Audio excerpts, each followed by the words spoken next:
स्वागत है आपका खबर फर्स्ट और एटीएस पर। मैं हूं आपके साथ अभिलाषा। दिल्ली के सीएम अरविंद केजरीवाल ने इस्तीफा दे दिया। आम आदमी पार्टी के नेता अतीशी को उन्होंने अपनी जगह दिल्ली की नई सीएम बनाया। पत्नी सुनीता केजरीवाल से अधिक भरोसा अरविंद ने अतीशी पर किया है, पर ऐसे मौके पर इस तरह के फैसलों का अनुभव अच्छा नहीं रहा है। जी हाँ, लालू यादव को छोड़ दे तो नीतीश कुमार और हेमंत सोरेन को इसका अच्छा अनुभव नहीं रहा है। केजरीवाल को कैसा अनुभव होगा ये तो समय बताएगा, लेकिन सवाल यही है कि क्या लालू प्रसाद यादव, नीतीश कुमार और हेमंत सोरेन और अरविंद केजरीवाल में सबसे चालाक नेता कौन साबित हुआ? क्योंकि बिहार में 2 बार ऐसे मौके आए जब सीएम रहे नेताओं को सत्ता की चाबी दूसरे को देनी पड़ी। लालू यादव ने चारा घोटाले में जाने से पहले मुख्यमंत्री की कुर्सी अपनी पत्नी राबड़ी देवी को सौंपी थी। उनका यह प्रयोग सफल रहा। फिर 2 दशक बाद नीतीश कुमार ने जब अपना सत्ता छोड़ा, यानी कि नीतीश कुमार ने भी यह प्रयोग दोहराया वर्ष 2014 के लोकसभा चुनाव में। जब जेडीयू को सिर्फ 2 सीटों पर जीत मिली तो नीतीश कुमार ने अपने भरोसेमंद साथी जीतन राम मांझी को सीएम बना दिया और खुद 2015 के विधानसभा चुनाव की रणनीति बनाने में मशगूल हो गए। वहीं बता दें कि बाद में उन्होंने मांझी से जब कुर्सी लेनी चाहिए तो उन्हें काफ़ी पापड़ बेलने पड़े। शायद इसका उन्हें आज भी जो अनुभव होगा वो याद होगा। वहीं लालू प्रसाद यादव की पार्टी आरजेडी के साथ रहते हुए भी झारखंड के सीएम हेमंत सोरेन ने उनका अनुसरण नहीं किया। वे भी नीतीश कुमार की तरह गलती कर बैठे। अपनी गलती कर उन्होंने नीतीश से भी अधिक खामियाजा भोगा। जी हाँ, हेमंत ने पार्टी के सीनियर लीडर और अपने परिवार के करीबी चंपई सोरेन को अपनी गिरफ्तारी के बाद सीएम की कुर्सी पर बैठा दिया, सीएम की कुर्सी सौंप दी। हालांकि वे चाहते तो अपनी पत्नी कल्पना सोरेन को भी कमान सौंप सकते थे, लेकिन उन्होंने ऐसा नहीं किया। तब शायद कल्पना का नाम बड़ी तेजी से मीडिया में उछाला भी, लेकिन नतीजा सबने देखा। चंपई ने हेमंत को बेल मिलने पर उनकी कुर्सी तो वापस कर दी, लेकिन इस सब के बीच उन्होंने भाजपा से हाथ मिला लिया। इससे अपने अपमान से जोड़कर उन्होंने पार्टी ही छोड़ दी। आज चंपई सोरेन उनके लिए झारखंड में भाजपा के साथ मिलकर खतरे की घंटी बजा रहे हैं।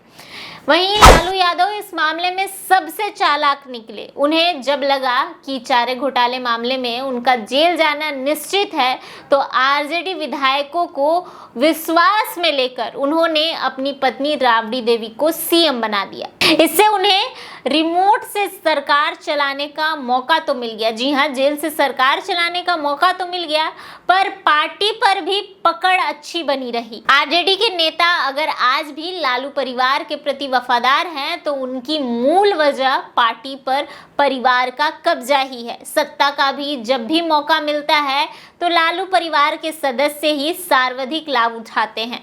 शायद इसी तरह की रणनीति की वजह से लालू को जो कहते हैं कि राजनीति का चाणक्य भी कई लोग कहते हैं। वहीं अरविंद केजरीवाल ने दिल्ली के सीएम का फैसला करते समय नीतीश और हेमंत के अनुभवों को ध्यान में नहीं रखा। हालांकि उनके पास भी अपनी पत्नी सुनीता केजरीवाल को सीएम बनाने का विकल्प मौजूद था। बहरहाल उन्होंने ऐसा नहीं किया। लेकिन अव्वल तो अरविंद केजरीवाल का इस्तीफा ही बेमौसम हुआ है।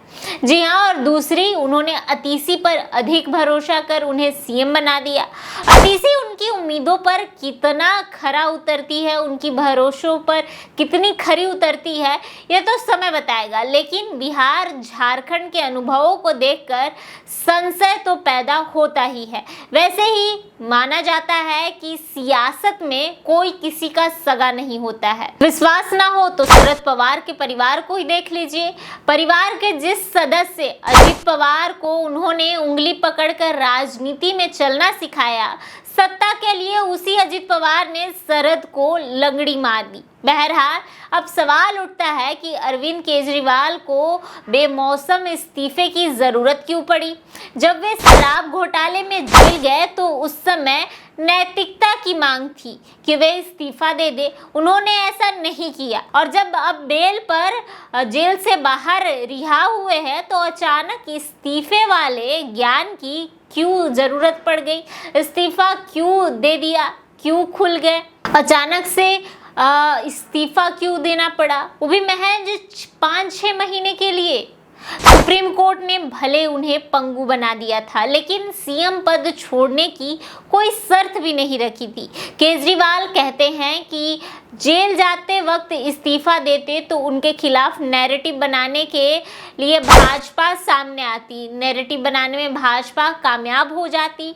अब भाजपा को नैरेटिव बनाने का मौका नहीं मिलेगा। खैर, लेकिन समय बताएगा कि केजरीवाल का ये फैसला उनके लिए कितना फायदेमंद होता है, उनके लिए नीतीश और हेमंत सोरेन की तरह सिरदर्द साबित होता है या उनकी रणनीति अनुरूप यह सफलता देता है। बहरहाल, आपको क्या लगता है केजरीवाल ने क्यों इस्तीफा दिया, कमेंट बॉक्स में जरूर बताएं।